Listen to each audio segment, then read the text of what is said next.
Hello friends, welcome back to the new video guys and my YouTube channel guys. Today friends, we are going to talk about guys Samsung phone guys ultra data saving mode setting guys. How can we disable it? Friends, you want to disable guys your phone ultra data saving mode. So how can you disable? And friends, you don't want to use guys your data saver mode setting. So how can you disable it today friends? I will show you. I will tell you guys. So before starting video friends, first of all go and subscribe the channel.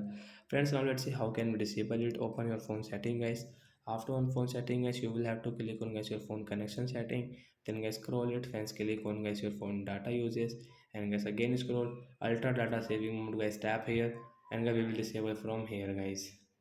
So you can see guys it will disable ultra data saving mode will disable in Samsung phone device. So if we cannot use it, you want to use, so you will have to again, you will have to give again permission, then guys you can use your ultra data saving mode. So that's it guys, thanks for watching the video guys.